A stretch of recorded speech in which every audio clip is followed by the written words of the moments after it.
উচ্চ মাধ্যমিকের result out হয়ে গেছে অলরেডি। যারা পাস করেছো, ভালো নম্বর পেয়েছো, তাদেরকে দৃশ্যপাঠ্য চ্যানেলের থেকে অসংখ্য অভিনন্দন। কিন্তু যারা ফেল করেছো, তাদের প্রত্যেকটা দিন এবং রাত কী দুঃস্বপ্নের মধ্যে কাটছে সেটা আমরা জানি। তাই তাদের সেই দুঃস্বপ্নের অবসান ঘটাতে আজকে এই ভিডিওটা আমি নিয়ে এসেছি। যারা 2-1 নম্বরের জন্য একটা পার্সেন্টেজ মিস করে গেছো বা গ্রেড মিস করে গেছো, কিংবা যাদের রেজাল্ট খুবই খারাপ হয়েছে, আশানুরূপ হয়নি, অথবা যারা খুব ভালো পরীক্ষা দিয়েছো অথচ নাম্বার অনেক কম এসেছে, তাদের জন্য আজকে এই ভিডিওটায় আমি 3টে বিষয় আলোচনা করব। সেই বিষয়গুলো হলো পিপিআর, পিপিএস এবং আরটিআই। কী বিষয়গুলো তোমরা সবাই অনেকেই জানো, তবুও জেনে নাও যে পিপিআর অর্থাৎ খাতাটাকে পুনরায় তোমাদের চেক করে দেখা হবে, পুনরায় রিভিউ করে দেখা হবে। যে টিচার খাতা দেখেছেন এবং তাকে অন্য কোনো টিচারকে দিয়ে সেই খাতাটাকে পুনরায় চেক করা হবে পিপিআর এই পদ্ধতির মাধ্যমে। আর যদি মনে করো যে না, আমার খাতার নম্বর ঠিকঠাক এসেছে কিনা সেটা আমি জানবো, তাহলে তুমি স্ক্রুটিনি করতে পারো। এটা হচ্ছে পিপিএস, পোস্ট পাবলিকেশন স্ক্রুটিনি, যে তোমার খাতার নম্বরটা একবার তুমি পুনরায় দেখে নিতে চাও টোটালটা ঠিক আছে কিনা, তাহলে সেইটা হলো পিপিএস। এবং যদি মনে করো যে না বাবা, ওইসব পিপিএস বা পিপিআর করার দরকার নেই, আমি একবার আরটিআই করতে চাই, মানে আরটিআইয়ের মাধ্যমে তুমি তোমার পরীক্ষার খাতাটার একটা জেরক্স কপি তুমি হাতে পাবে। সেটা বাড়িতে তুমি তোমার মাস্টারমশাইকে দিয়ে সেটা পুনরায় চেকিং করে নিতে পারো যে কোনো জায়গায় তোমাকে নম্বর কম দেওয়া হয়েছে কিনা, বা কোনো জায়গায় তোমার নম্বর আরও বেশি পাওয়া দরকার ছিল সেই জায়গায় তোমাকে নম্বর কেটেছে কিনা। এই সমস্ত বিষয়গুলো তুমি জানতে পারবে। পরীক্ষার খাতাটা তুমি হাতে পাবে, নিজে বাড়ি আনতে পারবে তার ফটোকপি। এটা হচ্ছে আরটিআইয়ের মাধ্যমে। তবে আরটিআই বা পিপিআর বা পিপিএস এই পদ্ধতিগুলো করতে গেলে কি কি নিয়ম তোমাদের মেনে চলতে হবে তার একটা সম্পূর্ণ নির্দেশিকা দিয়েছে West Bengal Council of Higher Secondary Education. আমরা সেই নোটিশটাকে দেখে সম্পূর্ণভাবে আলোচনা করব, তাহলে বুঝতে পারবে যে কারা কারা তোমরা পিপিআর বা রিভিউ করতে পারবে, বা পিপিএস বা স্ক্রুটিনি করতে পারবে, বা আরটিআই করতে পারবে। তবে বলে রাখি ছোট করে যে আরটিআই এখন করা যাবে না, পিপিআর এবং পিপিএসের রেজাল্ট যখন আউট হবে তারপরে তোমরা আরটিআই করতে পারবে। তবে সবার আগে চলে যাই সেই নোটিশটা, যেটা West Bengal Council of Higher Education তারা পাবলিশ করেছে তাদের অফিসিয়াল ওয়েবসাইটে। সেইটাকে আমরা দেখে নিই যে কী কী পদ্ধতি মেনে আমাদের এই 3টে পদ্ধতি আমাদের অ্যাপ্লাই করতে পারবে বিভিন্ন ক্যান্ডিডেটরা, যারা ফেল করেছে বা যারা কম পার্সেন্টেজ পেয়েছে, তাদের কী কী পদ্ধতি মেনে চলতে হবে, কী কী নিয়ম মেনে চলতে হবে, সেগুলো আমরা দেখে নিই। 1 জুন থেকে 15/6/2023 এই তারিখের মধ্যে তোমরা অনলাইন পোর্টালের মাধ্যমে পিপিআর এবং পিপিএস অ্যাপ্লাই করতে পারবে। কোন ওয়েবসাইট থেকে? এখানে দেখো একটা ওয়েবসাইট তোমাদের দিয়েছে। এই ওয়েবসাইটটা হচ্ছে http://wbchse.wb.gov.in। এই ওয়েবসাইটের মাধ্যমে তোমরা অ্যাপ্লাই করতে পারবে। কারণ যে সমস্ত ক্যান্ডিডেট পিপিএস এবং পিপিআর অ্যাপ্লাই করবে এবং সাথে সাথে আরটিআইয়ের জন্য সার্টিফাইড কপির জন্য অ্যাপ্লাই করবে, সেটা কিন্তু সম্ভব হবে না। কারণ পিপিআর এবং পিপিএসের রেজাল্টটা আসার পরেই আরটিআইয়ের জন্য অ্যাপ্লাই করা যাবে। এরকমটা যদি একসঙ্গে করা হয় তাহলে ব্যাপারটা খুব জটিল হবে। এখানে 16টা রুলস দেওয়া আছে, ঠিক আছে? 16টা রুলস আমরা একে একে দেখে নেব যে কিভাবে এরা রুলসগুলো রেখেছে, যে রুলসগুলো তোমাদের প্রত্যেককে মানতে হবে, ঠিক আছে? এই রুলসগুলো কী কী দেওয়া আছে আমরা চলো একটু দেখে নিই। দেখো 1 নম্বর কলামের মধ্যে যেটা বলা আছে সেটা হলো যে a candidate who has appeared the HS exam 2023 may apply for PPS or PPR of his her answer scripts within 15 days from the date of publication of result. অর্থাৎ 2023 সালে যারা এইচএস পরীক্ষা দিয়েছো এবং যারা পিপিআর এবং পিপিএস এর জন্য অ্যাপ্লাই করবে, তারা রেজাল্ট হাতে পাওয়ার 15 দিনের মধ্যেই অ্যাপ্লাই করবে পিপিআর বা পিপিএস করবার জন্য। এবং তাদের জন্য যে ওয়েবসাইটটা সেটা একটু আগে আমি বললাম, ওই ওয়েবসাইট wbchse.wb.government.in, ওর মধ্য দিয়েই তোমাদের অ্যাপ্লাইটা করতে হবে, কিন্তু মনে রাখতে হবে ক্যান্ডিডেটকে নিজে এই ওয়েবসাইটের মধ্যে গিয়ে রেজিস্টার করতে হবে, ক্যান্ডিডেটকে নিজেকে। ঠিক আছে? আচ্ছা চলো নেক্সট ২ নম্বর কলামে কি লেখা আছে? ২ নম্বরটায় বলা আছে application for PPS PPR of answer scripts through online mode will only be accepted. অর্থাৎ এই যে PPR এবং PPS যারা অ্যাপ্লাই করবে তাদেরকে অবশ্যই অনলাইনের মাধ্যমে করতে হবে। কোনো রকম অফলাইন বা কোনো আলাদা আ আ কোনো রকম প্রসেস এখানে গ্রান্টেড হবে না। শুধুমাত্র অনলাইন মোডেই করতে হবে। ৩ নম্বরে কি লেখা আছে? Candidate will have to submit roll number and marksheet number for submission of online application. তাহলে অনলাইন অ্যাপ্লিকেশনের মধ্যে যে ছাত্রছাত্রী PPR এবং PPS করতে চাইছে তাদের রোল নাম্বার, পরীক্ষার রোল নাম্বার এবং মার্কশিটের সিরিয়াল নম্বরটা অবশ্যই উল্লেখ করতে হবে। ৪ নম্বর কি বলা হচ্ছে? ৪ নম্বরটা এখানে ফিজের কথা বলা হচ্ছে যে তুমি যদি PPR করতে চাও পার পেপারের জন্য, মানে পার সাবজেক্টের জন্য ১৫০ টাকা করে দিতে হবে। 150 অনলি। ঠিক আছে? ১৫০ টাকা করে দিতে হবে, এবং যদি স্ক্রুটিনি করতে চাও তাহলে প্রত্যেকটা সাবজেক্টের জন্য তোমাকে ১০০ টাকা করে দিতে হবে। ঠিক আছে? এগুলো কিভাবে তোমরা পেমেন্ট করবে, কিভাবে অ্যাপ্লাই করবে তার একটা ছোট্ট ডেসক্রিপশন ভিডিওটার শেষের দিকে থাকছে। ধৈর্য ধরো, ওটা আমি আস্তে, আস্তে ডিসকাস করব। ৫ নম্বর পয়েন্টে কি আছে? Application for PPR PPS shall B restricted two theoretical papers only. অর্থাৎ যেগুলো থিওরিটিক্যাল পেপার মানে সায়েন্সের পেপার কিংবা ধরো কম্পিউটার অ্যাপ্লিকেশন, এই সমস্ত যে থিওরিটিক্যাল পেপার যেগুলো ৭০-এর মধ্যে পরীক্ষা হয়েছে, সেই সমস্ত থিওরিটিক্যাল পেপারের তোমরা কখনোই PPR করতে পারবে না। ঠিক আছে? আচ্ছা, তারপর কি বলা আছে? ৬ নম্বর কলামে বলা আছে যে application for PPR may be made in subjects for which PPS is not short for. অর্থাৎ PPR এবং PPS তোমরা একসঙ্গে করতে পারবে না। ঠিক আছে? যে সাবজেক্টে তুমি স্ক্রুটিনি করাতে চাও সেটা স্ক্রুটিনি হবে, সেই সাবজেক্টে তুমি রিভিউ করাতে পারবে না। এটা ৬ নম্বর পয়েন্টে বলা আছে।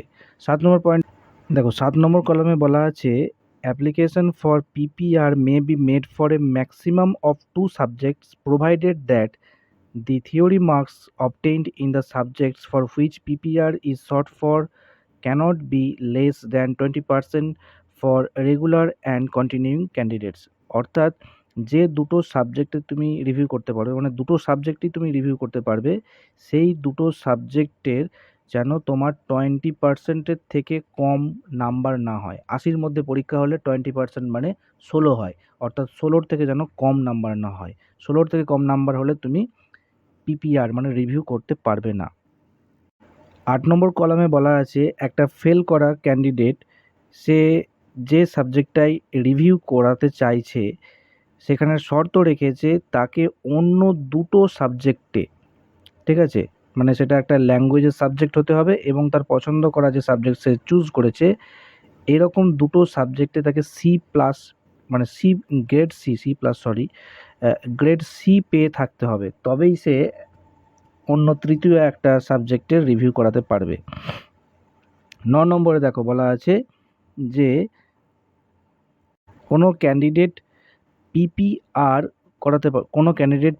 করাতে পারবে যে কোনো একটা সাবজেক্টে এই শর্তে যে সেই সাবজেক্টের তার থিওরি মার্কস যেন 20% হয় বা তার থেকেও বেশি হয়। অর্থাৎ ৮০-র মধ্যে যদি হয় তাহলে তাকে ১৬ পেতেই হবে, অথবা ১৬-র বেশি পেতে হবে, তবেই সে একটা সাবজেক্টে রিভিউ করাতে পারবে। দেখো ১০ নম্বর পয়েন্টটা আরও গুরুত্বপূর্ণ একটা পয়েন্ট, কারণ এই শর্তটা অনেক ছাত্রছাত্রী হয়তো পূরণ করতে পারবে না। এই ১০ নম্বর পয়েন্টে কি বলা আছে দেখো, বলা আছে যে একজন ক্যান্ডিডেট যে PPR করাতে চায়, রিভিউ করাতে চায়, ঠিক আছে, রিভিউ করাতে চায়, তার অন্য ৩টে সাবজেক্টে রিভিউ করতে যাওয়া সাবজেক্টের চেয়েও বেশি গ্রেড থাকতে হবে। অর্থাৎ ধরো তুমি ইতিহাসে রিভিউ করাতে চাও, ইতিহাসে ধরো তোমার সি গ্রেড হয়েছে, ঠিক আছে, এইবার তোমার তাহলে অন্য 3টে সাবজেক্টে তোমাকে C+ কিংবা বি বা বি+, এরকম ও এইগুলো তোমাকে দেখাতে হবে। অর্থাৎ অন্য 3টে সাবজেক্টে তোমার রিভিউ করা সাবজেক্টের চেয়েও বেশি গ্রেড পেয়ে থাকতে হবে, তবেই তুমি ওই সাবজেক্টটাকে রিভিউ করাতে পারবে। ঠিক আছে? আর ইলেকটিভ সাবজেক্ট, যেটা অপশনাল ইলেকটিভ সাবজেক্ট, সেখানে গ্রেড F যদি তুমি পেয়ে থাকো তবেই সেই সাবজেক্টটার রিভিউ করাতে পারবে। For PPR in optional elective subjects the candidate must have obtain grade F। Grade F যদি তুমি পেয়ে থাকো তবেই তুমি ইলেকটিভ অপশনাল ইলেকটিভ সাবজেক্টটার রিভিউ করাতে পারবে। 11 নম্বর পয়েন্টে বলা আছে একটা ইন্টারেস্টিং ব্যাপার, যেটা যে সমস্ত ছাত্রছাত্রীদের রেজাল্টে এইরকম রেজাল্ট হয়েছে, ধরো সবই A+, বা সব সাবজেক্টেই সে A গ্রেড পেয়েছে, বা B+ বা B পেয়েছে, বা সব সাবজেক্টেই C গ্রেড পেয়েছে, ঠিক আছে, বা P পেয়েছে, ঠিক আছে, সেই সমস্ত ক্যান্ডিডেটরা কোনো রিভিউ করাতে পারবে না। 12 নম্বর পয়েন্টে বলা আছে যদি কোনো ইনকমপ্লিট বা ইনকারেক্ট অ্যাপ্লিকেশন জমা পড়ে তাহলে সেটা অবশ্যই রিজেক্ট হবে। No application for PPR PPS shall be entertained beyond the specified period under any circumstances. মানে কোনো অবস্থাতেই উপরে যে উল্লেখ করে দেওয়া আছে 1 জুন থেকে 15 জুন তারিখের মধ্যেই তোমাদের PPR বা PPS করতে হবে। এই সময়ের বাইরে গিয়ে বা আগে তোমরা কখনোই অ্যাপ্লাই করতে পারবে না। ঠিক আছে? 14 নম্বর পয়েন্টে বলা আছে যে সমস্ত ক্যান্ডিডেট PPR এবং PPS করতে দিয়েছে, করতে দেবে, মানে কাউন্সিলের ওয়েবসাইট থেকে, তাদের যে পুনরায় রিভাইজ যে মার্কশিট যেটা তারা পাবে, সেটা স্কুল রিজিওনাল অফিস থেকে নেবে এবং স্কুলের কাছ থেকে ক্যান্ডিডেটদের কাছে পৌঁছে দেওয়া হবে, তাদেরকে হ্যান্ড ওভার করে দেওয়া হবে। 15 নম্বর পয়েন্টে কি বলা আছে, candidates applying for PPS PPR shall have to accept the result of post publication scrutiny or post publication review as the case may be. এটা একটা খুব গুরুত্বপূর্ণ পয়েন্ট, কারণ PPR বা PPS করার পর যে রেজাল্টটা তোমরা পাবে সেই রেজাল্ট তোমাদেরকে কিন্তু নিতে হবে। ঠিক আছে? ধরো PPR বা PPS করার পর তোমার রেজাল্টের নাম্বার কমে গেল, তাহলে তোমাকে কিন্তু ওই নতুন মার্কশিটটি অ্যাকসেপ্ট করে নিতে হবে। ঠিক আছে? সাধারণত কমে না, কোনোদিনও আজ পর্যন্ত দেখা যায় না যে স্ক্রুটিনি বা রিভিউ করার পর নম্বর কমে গেছে, কিন্তু যদি নতুন মার্কশিট জেনারেট হয়ে যায় তাহলে তোমার নতুন মার্কশিটটা তোমাকে অ্যাকসেপ্ট করতে হবে। এইগুলো গেল সমস্ত রুলস। এবার চলে আসি কিভাবে তোমরা অ্যাপ্লাই করবে। প্রথমে তোমাদের যেতে হবে কাউন্সিলের অফিসিয়াল ওয়েবসাইটে, এবং সেখানে গিয়ে প্রথমে তোমাদের যে কাজটি করতে হবে সেটা হলো যে এই যে স্টুডেন্ট লগ ইন বলে একটা জায়গা আছে, এই স্টুডেন্ট লগ ইনে তোমাদের ক্লিক করতে হবে। ক্লিক করার পর তোমাদের সামনে এইরকম একটা ড্যাশবোর্ড চলে আসবে। এই সাইন আপে তোমাদের ক্লিক করতে হবে। তারপর সাইন আপে ক্লিক করার পর তোমাদের সামনে এরকম একটা ইন্টারফেস খুলে যাবে। সেখানে তোমাদের ইনস্টিটিউশন নেম তোমাদের এখানে ফিল আপ করতে হবে, ইনস্টিটিউশন নেম, তারপরে title, first name, middle name, last name, এসবগুলো ফিল আপ করে ফেলতে হবে। এখানে ফিল আপ করার সময় তোমাদের একটা মোবাইল নাম্বার চাওয়া হবে, মোবাইল নাম্বার তোমরা ইনপুট করে দেবে, তাতে একটা OTP আসবে এবং সেটা দিয়ে সাবমিশন করে দিলেই তোমাদের রেজিস্ট্রেশন হয়ে যাবে। বোঝা গেল? রেজিস্ট্রেশন হয়ে যাওয়ার পর তোমাদের সামনে এরকম একটা ইন্টারফেস চলে আসবে। সেখানে দেখো সেই ইন্টারফেসের মধ্যে একটা জায়গা রয়েছে, সেই জায়গাটা হলো PPR এবং PPS অ্যাপ্লিকেশান। এই ট্যাবটায় তোমাদের অলরেডি কাউন্সিলের তরফ থেকে একটা মার্কিং করে দেওয়া হয়েছে, সেখানে তোমাদের প্রেস করতে হবে। ওখানে প্রেস করার পর তোমাদের সামনে এরকম একটা ইন্টারফেস চলে আসবে। সেখানে তোমাদের রোল নাম্বার, ঠিক আছে, এই যে ক্রাইটেরিয়াটা দেখা যাচ্ছে এখানে রোল নাম্বারে তোমাদের ক্লিক করতে হবে। পাশে তোমাদের এখানে মার্কশিটের সিরিয়াল নম্বরটা দিতে হবে। তারপরে তোমাদের সামনে এরকম ইন্টারফেস চলে আসবে যেখানে তোমরা যে বিষয়ে পিপিআর বা পিপিএস করতে চাও সেই সাবজেক্টগুলো থাকবে, তার থিওরি মার্কস তোমরা এখানে ইনপুট করবে। তোমরা যা যা পেয়েছো, সেই বিষয়ে তুমি কত গ্রেড পেয়েছো সেটাও তোমাদের এখানে ইনপুট করতে হবে, এবং তুমি পিপিএস না পিপিআর করতে চাও সেটাও তোমাদের এখানে উল্লেখ করতে হবে। পাশে অ্যামাউন্ট উঠবে, এবং টোটালটা হয়ে যাওয়ার পর তোমাদের প্রিভিউ অপশানে একবার ক্লিক করতে হবে। তাহলে পুরো টোটাল বিষয়টা তোমরা দেখে নিতে পারবে। ঠিক আছে, টোটাল বিষয়টা তাহলে তোমরা প্রিভিউতে দেখে নিতে পারবে এরকম ইন্টারফেসের মাধ্যমে, যে কোন কোন বিষয়ে তুমি পিপিআর বা পিপিএস করছো। ঠিক আছে, তোমার গ্রেড কত, ঠিক আছে, কত টাকা তোমাকে দিতে হবে, পেড করতে হবে। সর্বশেষ এই জায়গাটায় তোমাদের টোটাল কত টাকা লাগবে সেটা দেখা যাবে। তবে তার আগে এই যে জায়গাটা দেখতে পাচ্ছ, এইখানটায় তোমাদের একটা ক্লিক করে দিতে হবে, I accept that I have reviewed the information in the form. ওখানে ক্লিক করে দিয়ে শেষে অনলাইনের মাধ্যমে তোমাদের যে টাকা তোমাদের এখানে অ্যালটমেন্ট হবে সেই টাকাটা তোমাদের অনলাইনে পে করে দিতে হবে। এই হয়ে গেল টোটাল বিষয়। আশা করি তাহলে তোমরা বুঝতে পেরেছো। এটা লাইভ দেখানো গেল না, কারণ যেহেতু এখনও অ্যাপ্লিকেশন নেওয়া শুরু হয়নি, তাই কাউন্সিলের তরফ থেকে যে স্টিল পিকচারের মাধ্যমে তোমাদের এই মেথডটি দেওয়া হয়েছে সেটা আমি একটু ডিসকাস করে দিলাম। এটা খুব ইজি স্টেপ, তোমরা করে ফেলতে পারো, কোনো অসুবিধা নেই। ঠিক আছে,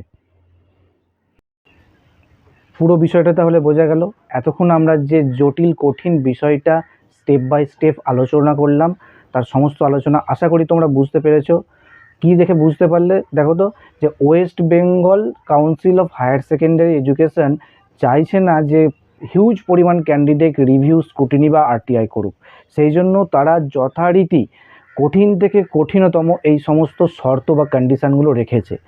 তার সত্ত্বেও যে সমস্ত এই শর্তে বেড়াজালের মধ্যে যে সমস্ত ছাত্রছাত্রীরা বা অকৃতকার্য হয়েছ, যারা তাদের এই শর্তগুলোর মধ্যে তোমরা আসছো, তারা অবশ্যই রিভিউ, স্কুটিনি বা আরটিআই করতে ছাড়বে না, কারণ এটা তোমাদের কাছে একটা সুবর্ণ সুযোগ। আজ পর্যন্ত আমাদের অভিজ্ঞতা বলছে যে যারা স্কুটিনি করেছে বা রিভিউ করেছে বা আরটিআই করেছে, নাম্বার আজ পর্যন্ত কোনোদিনও কারো সেভাবে কমেনি। ঠিক আছে, যদি তোমার নাম্বার কমে যায় তাহলে এরকম নজির আছে সেই নম্বরকে হয়তো কমানো হয় না, পুরনো আগের নম্বরটাই রেখে দেওয়া হয়। ঠিক আছে, সুতরাং ভয় পাওয়ার কোনো কারণ নেই। যদি তোমার মনে হয়ে থাকে যে হ্যাঁ আমার নম্বরটা অনেক কম এসেছে পরীক্ষায়, আমার এক্সপেকটেশন যা ছিল তার থেকে অনেকটাই কম এসেছে, তাহলে তোমরা অবশ্যই পিপিআর, পিপিএস করতে পারো। ঠিক আছে, পরীক্ষা তুমি দিয়েছো, তুমি একমাত্র ভালো জানো যে তুমি কতটা নম্বর পাওয়ার যোগ্য। সুতরাং এই পুরো ভিডিওটা দেখার পর যদি তোমাদের এরকম মনে কোনো খুঁত থেকে থাকে, তাহলে পিপিআর বা পিপিএস বা আরটিআই তোমরা করতেই পারো। ঠিক আছে, তাহলে আশা করি তোমাদের সমস্ত ডাউটস ক্লিয়ার করতে পেরেছি। ঠিক আছে, ভিডিওটাকে এ পর্যন্ত যখন এসেই পড়েছো একটা লাইক করেই দাও, কারণ একটা তথ্যবহুল ভিডিও তোমার বন্ধুদের মধ্যে শেয়ার করো। কে বলতে পারে তোমার এই শেয়ার করা ভিডিওটা কারোর হয়তো জীবন বদলে দিতে পারে। ঠিক আছে, তো ভিডিওটা শেয়ার করবে, এবং এই চ্যানেলে নতুন হয়ে থাকলে অবশ্যই সাবস্ক্রাইব করবে। এতক্ষণ ভিডিওটার সঙ্গে থাকবার জন্য তোমাদের সকলকে ধন্যবাদ।